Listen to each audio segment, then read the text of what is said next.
Coming up on episode 143 of Creative Writing, I'm sharing how to grow your email list to help with your book launch.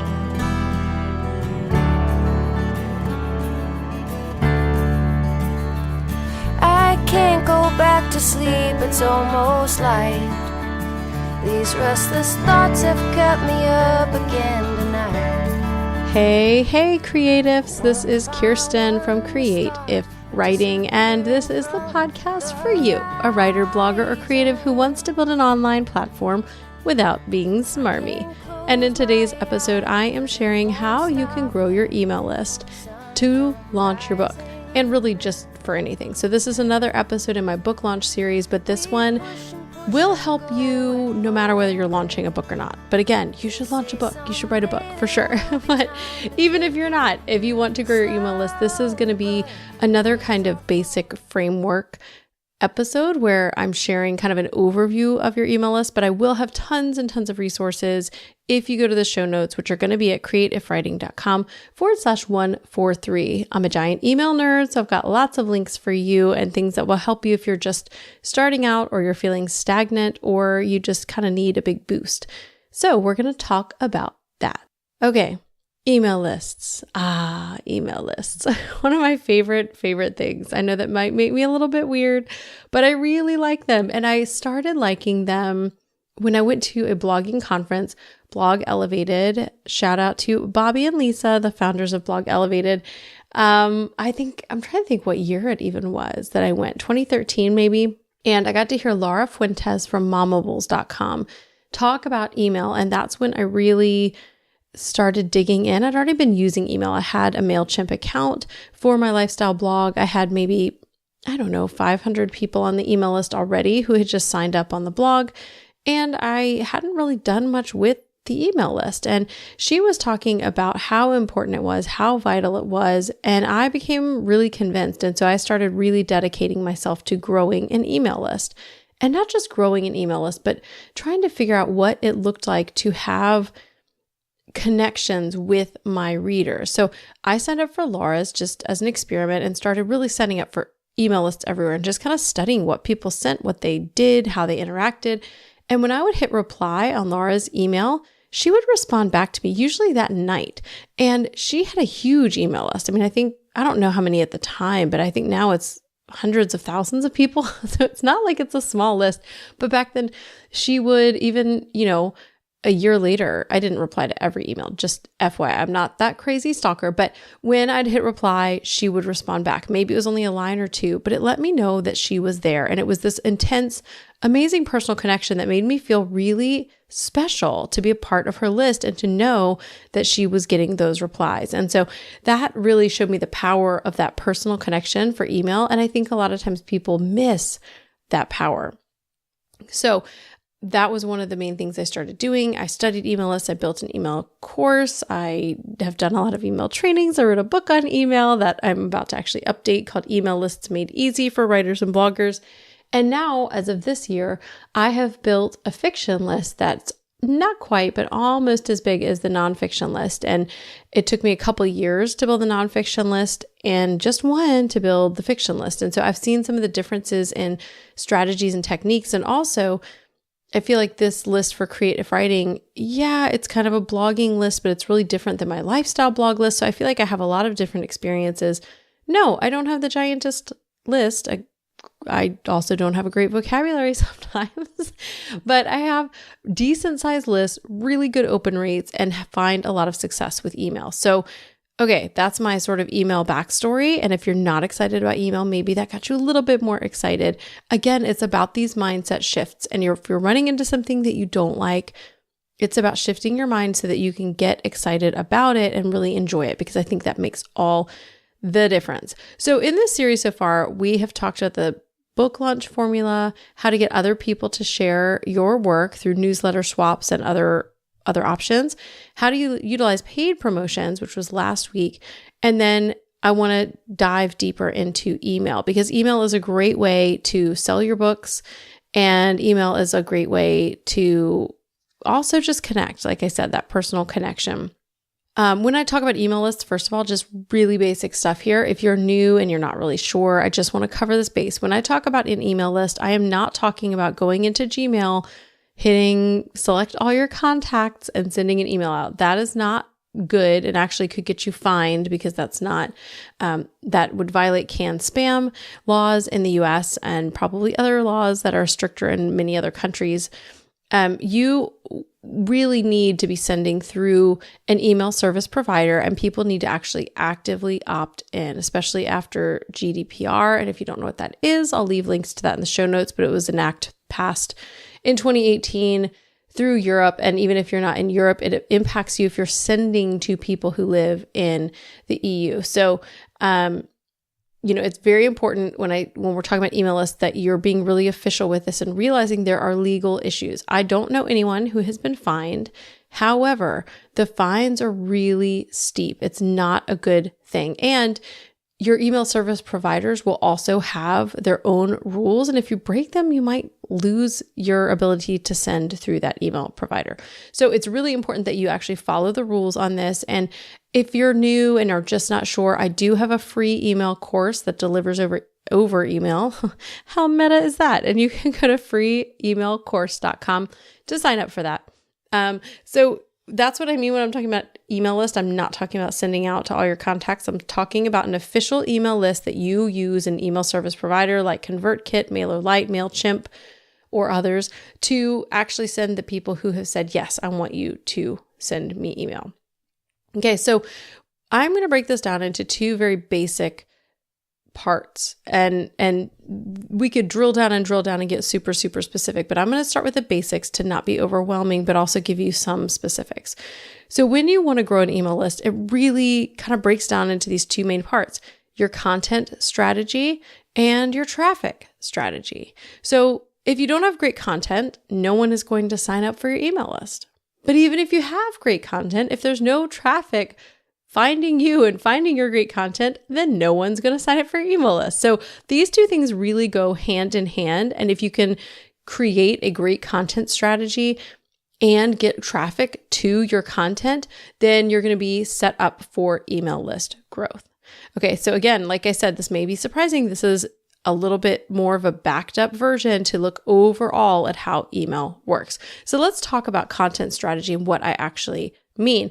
And again, this breaks down into two kinds of things. There's the content that's sort of like your public facing, consumer friendly for anyone content, like your blog posts or your YouTube videos, your podcast episodes, your Instagram posts, all the things that people can see without signing up for something. There's that content.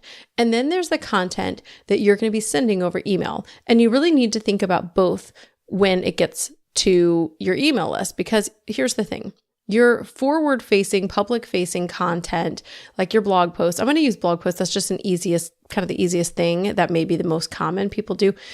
Your blog posts are for everybody. And when you write great blog posts, people want to sign up for your email list to hear more from you. That's what attracts people in. So that's sort of the meet and greet, like, hey, nice to meet you. Here's my content. What do you think? And when people like it, then they want to sign up for your emails. They want to connect on a deeper level. Maybe they go follow you on Twitter first or Facebook or Instagram, but email is kind of that way that people will, especially if you have great opt-ins on your site, which is like another facet to this that I'm not going to talk about today because we could say so much, but however you have that set up, whether it's pop-ups or at the end of every post a sign up or at the top of your blog page or your web page, having an email sign up. But when you create great content, people are attracted to that content and they want to go deeper. And so that's the goal of your public facing content, like your blog post, is to get people attracted to want to go deeper and get on that email list, which really should be the foundation of everything you do. Because if your blog died tomorrow, which I've known people that have had things like that happen where their blog, for whatever reason, gets shut down, you still have the access to your readers who have signed up for your email list. It should be the foundation of your platform. I feel very passionately about that. So your public facing content, the goal is to attract those right people, and then you want to take them deeper into your email list. So then what you need to do once you have kind of this idea of what's the kind of content you're going to be posting publicly and openly for people to find, and then how does that relate to the content you're going to send in email? So you want to make sure they relate, first of all, because if you have two unrelated things, people will be very confused and very unhappy. So they need to go hand in hand, and you need to let people know what exactly you will be sending. So I don't want to ever come across your blog and have it say, sign up for my newsletter. Nobody wants to do that, okay? Unless you have the most amazing content in the world, but then they might question it because sign up for my newsletter tells you nothing about what you're going to actually get. And in fact, it tells people you don't care enough to update those forms because almost everybody you sign up with. So if you go sign up for MailChimp and then embed one of their forms, that's like the standard language. Actually, they may have changed it, but most places there's some kind of standard language, and that's what that is. It tells people you don't even have time, you don't even care enough to change the wording to sound more personal. So you need to be personal, you need to be clear, you need to give people the right expectations about what you're going to send. Why should they sign up for your email list? What are they going to get? So as examples from what I have and what I send for my fiction email for Emma St. Clair, I let people know that I'm going to send them a weekly email that has great, clean reads for them. My new releases, but also books from other authors. So it's going to be a great opportunity for them to find other good books. For creative writing, I have the quick fix. And I talk about that every week on the podcast. You can go to creativewriting.com/quick fix. And every week on Friday, you're going to get an email delivered to you that has news, tools, resources, and tips to build your platform. So that is the content you're going to get. And if people like what they get on my blog, then it's going to be really similar to the email that they're going to get. But I'm also being really specific. Okay, this is what it looks like. It comes on this day. It contains this. And you've already read my blog post, so you get a feel for my type of content. And they relate to one another. So that is kind of what it looks like to think about that content strategy. So if you're not sure how to develop a content strategy, basically, this doesn't have to look like some kind of crazy, stressful thing. You can sit down with a piece of paper, brainstorm, what am I going to write about on my blog? What am I going to be posting on Instagram? What is the kind of content that will attract the right readers who are going to become my super fans? So you can brainstorm that. Then you can brainstorm, what is my email going to look like? How often am I going to send? What is it going to contain? How does it relate to the other public-facing content that I just talked about developing in that other brainstorming session over there? That's what content strategy is. It does not have to be super confusing. And I will leave some links to ways that you can develop that. There's some great resources from Meera Kothand on developing content strategy that I will link to. And I don't think I have blog posts on it. I think I have some paid, I have some courses that talk about developing your content strategy, but I don't think I have blog posts on it. So I will link to some resources on there. But again, it doesn't need to be confusing. If it sounds fancy, that's just an easy way to say, planning out what you're going to write. And if you have checked, you can actually get a free planner from me. If you go to creativewriting.com, there's a little banner up at the top, or actually in the sidebar too. You'll see it a couple places, but there's a planner for 2018, and I probably will update for 2019. But the main things won't change, and there are ways to develop content strategy in there as well.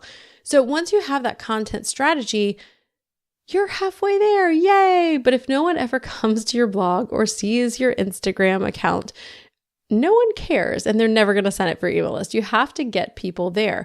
So this is the part where I feel like a lot of people drop the ball, and we all struggle with traffic, right? Because traffic is that sort of elusive thing where, like, how do you get it? And it's kind of a chicken and egg problem. Like, if I don't have any followers, how do I get more followers? So here are a couple basic kinds of principles to help you with your traffic. So if we're talking about a website, here are ways to get traffic to your website. SEO, which is search engine optimization, which basically means writing posts that people are already searching for on Google and making sure that you're doing a really good job optimizing that post using keywords, naming your images, using things like header twos with those keywords in there as well. And you can use a tool like Yoast SEO if you are using WordPress, where it kind of helps walk you through the steps of those ways that you can get that keyword in there. And you can do keyword research. I like a tool called Keywords Everywhere, which is pretty simple, or you can use the Google Keyword Planner tool. You'll have to figure out how to get there. It's very confusing on how to get there, but that's a free tool that you can use with your Google account. There are lots of different keyword type of things that will help you with your search engine optimization, but that's a great way to get organic traffic. If you're able to capture people who are searching on Google and then satisfy them with your blog post, that's a great way to get traffic. You can also use social media. When you publish a blog post, you can share on Twitter or Facebook. Pinterest is a really great traffic source as well. And it is a little bit more of a long-term game. It's a lot more of a it's a lot more of a kind of SEO tool than it is social, because it's more about those keywords as well and less about talking to other people or having followers. You can also use email, but here we go with that chicken and egg problem. But I know a lot of people actually send traffic to their website through their email. But if we're talking about growing your email list, that's probably not going to be as applicable here. But I'm just mentioning it because if you're working on traffic just in general, that can be a great thing whenever you have a new blog post out. A lot of people use RSS, but I don't think there's a great click through there. I don't recommend RSS, but you could send a really brief paragraph long email that talks about your blog post and why they need to go read it right now. And then guest posting, which is kind of a way of using other people's platforms. And when you're guest posting, usually you get to have a link that goes back to your website. And you could actually, I'm going to talk about this in the next one too, but you can actually ask if you can have a link to sign up just for your email list, or even include a freebie in that post, that guest post, and have people sign up there. But you have to, work that out with the person that you're guest posting for, because not everybody's okay with that. So those are ways to get traffic to your website. Now, if you're working on getting traffic to your email list directly, like just say you don't have a blog and you're not blogging, how do you grow your email list? Well, again, you can ask others to share. And I talked about this in episode 141, where you can go to creativewriting.com/141. But when I share with other authors and do newsletter swaps, sometimes I'm not sharing paid books. I'm sharing a link for people to go get a free book on something like BookFunnel or My Book Cave, where they host the free books. People can sign up for your email list and then get the free book. So you can ask other people to share in a newsletter swap, or even just ask them to share. Hey, will you share this on your social media or with your people? And you can also use paid or free services. So BookFunnel and My Book Cave, I already mentioned those, but those are places where you could upload a free book or even a sample. So if you're in KU, Kindle Unlimited, with your books, you can only use 10%. And so you could have a sample of a book there. And once you upload it there, people can sign up for your email list, and you will have the traffic that comes to those sites. But if you're not joining, like I have found, if I don't join like a group promotion where it's a bunch of other authors and we all email a list about it and they can all go to one central page and do that. Story Origin is another one that's starting to do this, where that's really the way that I have gotten signups through those. Because if I just put a book up on BookFunnel or My Book Cave, it's the same traffic problem. They have traffic going to those sites, but there are so many books that people aren't going to necessarily find yours. So doing a joint promotion with other authors through those kinds of platforms is really a great way to do that. Now, I also have used giveaways, for example, with Book Sweeps, which is a company I really like. It's run by Ryan Z, and before it was just Ryan Z Promotions. And they'll do things like they'll have a giveaway and you can sign up and it's paid. And it's somewhere between like $40 if they're having like a coupon code to $60. And when I have used those before for my fiction list, and some of this is specifically fiction, I've gained, I think, like 700 to 800 subscribers through those. So some people use things like Facebook ads, which I talked about ads in the last episode 142. And I haven't had great results, both either for my fiction or nonfiction list with Facebook ads. I've grown my list some with them, yeah, but I find that paying something like Book Sweeps to grow my email list is much better. Now, just a side note, you never want to buy subscribers. And that's not what I'm talking about. When I'm talking about paying BookSweeps to grow my list, what BookSweeps does is they will set up a page where people can download those either books or samples, and they're all within the same genre. So I would join like a clean romance promotion, and I've done those a couple of different times. It'll all be clean romance books. People sign up for the books they want, or they sign up for the giveaway, and then at the end of the giveaway, everyone who participated gets all the email addresses. The downside to things like giveaways is that people sometimes just want freebies and they don't want to stay on your list. But I've actually found that with them doing these targeted ones like BookSweeps, where it's like targeted to your genre, I'm still having a great open rate. My Emma list has about a 50% open rate, which is pretty epic, especially since it's just over 3,000 people. That's a huge open rate. That's much better than my quick fix open rate, you guys. Although that's getting better too, because I just deleted like 1,500 subscribers over there that just weren't active. So anyway, the point is you're not going to pay for email subscribers. Don't ever buy a list. That's actually illegal. It's bad practices. Don't do that. But when you're paying for something like a promotion where they're GDPR compliant, they are having people opt in, those can be really great ways to grow your list. And those have been some of the biggest ways that I've grown them, is either doing the free things like with other authors and doing the cross promotion where people can go to the one page and download any book they want when they sign up for your email list. But also the paid promotions. Another one is shifted sheets, but that might be just romance. I can't remember now. But some of these giveaways have been really helpful as well. I've also done some small giveaways just with a couple other authors and grow my list by a couple hundred people who sign up to get something. Now, if you're doing those, again, they work best when it's targeted. If you're just giving away a gift card, you're going to get all kinds of crazy people. You want to try to be as targeted as possible so you're actually getting quality subscribers, because you're paying for your email service provider. Some of them are free, like Mad Mimi is, no, I don't think they have a free plan anymore. MailerLite has free plan up to 1,000 people, MailChimp up to 2,000 people. But after that, all plans basically cost something. So you don't want dead weight on there, and it drags your open rates down and your click rates down. It's just not a good deal. So be as targeted as you can with those giveaways. And, you know, in thinking about your content strategy, I kind of skimmed over this. I didn't mention this in there, but this relates to getting that traffic in there. Is a lot of times having some kind of freebie really can help, but there's debate on this because a lot of people, again, may just want a freebie. But I found for fiction, having a book and starting with a book or novella or short story that I can give away for free in entirety works much better than anything else to grow my list. Now, the more books I sell, like I've been selling a lot of books this month. This has been a great month for me. So far, November is shaping up to be my best month ever. The more people read, the more people are signing up in the backs of my books. So I always have signups there. In my nonfiction books, I actually will usually have some kind of like free course where there's videos or free resources that are, you know, more multimedia, so they're better outside the book. So I will actually have signups and remind people in every chapter, like, hey, if you haven't already, go sign up to get this free workbook because I have some really good examples of this. So in my nonfiction, I will actually do the signups throughout the book and remind people they can sign up. For fiction, do not do that. Super annoying, but you can have signups. I like to put them in the beginning and in the end. And I've played around with different ideas of how to do this, like sending people to a freebie.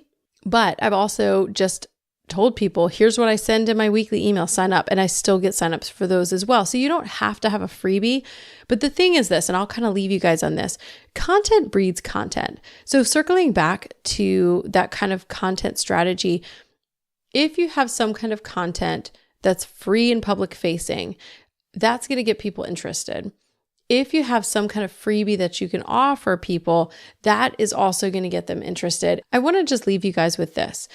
It can be really daunting to create an email list, but if you back up and just think of it as, okay, I need to have some content that's public facing for people. I need to have some content that's behind the wall of people signing up for my email list. They need to relate. They need to be specific and targeted to the kinds of people I want. It's not so bad. And then when you think about traffic, okay, how am I going to get people to my site? Well, there's really only a couple of ways. How can I do this? Yes, it can seem like a lot of work. Yes, it can seem like work to do SEO strategies and to do Facebook and to get guest posts pick one thing and work on that first. And then you can add on some other things and work on those as well. But think about how you can get people to your site. Think about how you can get people to your email list, and don't overthink it. If you need some of the technical help, again, you can go to freeemailcourse.com, and I'm going to have a list of resources related to email in the show notes, it's going to be at creativewriting.com/143. So this is more about growing your email list, but when you're launching a book, your email list is vitally important because those are your super fans who are going to buy your book. And of course, they won't all buy it, but a good number of them will. And that's why they're on your email list, is because they're really interested in the content you create. And when you create a course, a book, start a coaching program, those are going to be the first people who are going to buy those things, are the people on your email list, because they are your super fans. So it's hugely important to build. It can be very, very overwhelming, but don't overthink it. Remember, this is about a personal connection with your readers and your super fans. Don't you want that? Don't you want some kind of personal connection? It doesn't have to be too personal, but don't you want some kind of connection where your fans feel like you really see and hear them? That's hugely important and really amazing. And I can tell you, last week I asked a question in my Emma newsletter, and I think I had like 30 responses. And it was so much fun to sit there and just respond back to those responses and have people then respond and be like, wow, there's a real person behind this email list. And they were really excited. It was a lot of fun to get to know some of my readers. So if you're having trouble, reframe the conversation. Email can be fun. It's all about connecting with your super fans. Think about your content strategy and think about your traffic strategy. Break it down into the simple pieces, and every time it overwhelms you, back up and remember it's not that complicated. Pick a few things, start to rock those things out really well, and you're going to be just fine. I'm going to leave you at that. Head over to the show notes again at creativewriting.com/143. If you want to get the quick fix where you're going to get those weekly resources, tips, news, and tools, you can go to creativewriting.com/quick fix. And if you want to join the amazing, stellar, so much fun community that's free on Facebook, you can go to creativewriting.com/community. I would love to see you in there. As always, go out and create content that you love and serve your people well.